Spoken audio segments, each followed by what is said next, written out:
Research studies are the main reason why we have the knowledge we have at our fingertips. But what does it look like behind the scenes of these studies? In 1932, Tuskegee Institute, along with the Public Health Service, began a study called the Tuskegee Study of Untreated Syphilis in the Negro Male. This study wanted to observe how syphilis worked in black males so that they may find a better treatment. However, things were not as they seemed. Not only did this study last for 40 years and not the 6 months as promised, but researchers never provided the guaranteed treatments to those that had syphilis. In addition, subjects were not informed of what the study was going to do, but said yes anyway. This is called uninformed consent. The study was conducted among vulnerable or unprotected community of poor black families. As it may seem, the researchers found out helpful information towards their study, and in exchange for being in the study, the subjects were given free food, burial insurance, and medical exams.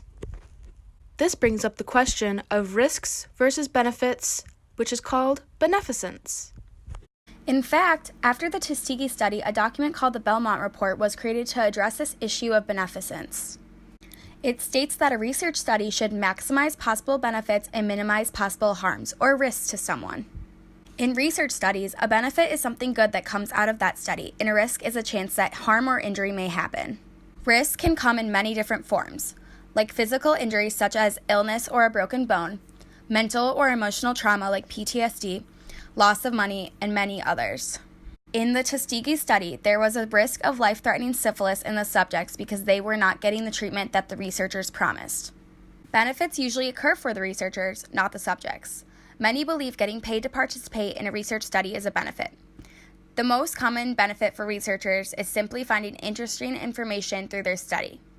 This being said, one cannot put the benefit of knowledge over the risk of the study subjects. Researchers in the Tuskegee study valued the benefit of collecting data to share with the world more important than individuals they were hurting.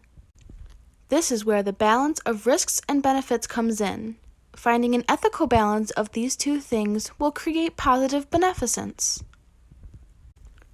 In other words, if the Tuskegee study had given the syphilis treatments they promised and provided enough information about the study while also collecting their data, it would have practiced positive beneficence.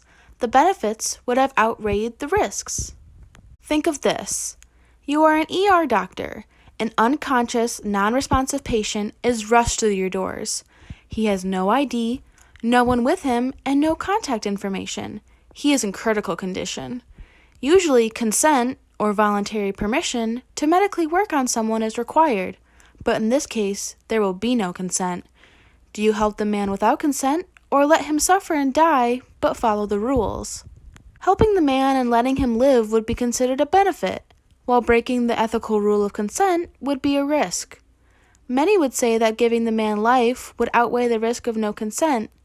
How would you use beneficence in this situation? This video was brought to you by Maddie Kelly, Alexis Harrison, Megan Levine, and Abby Jurens.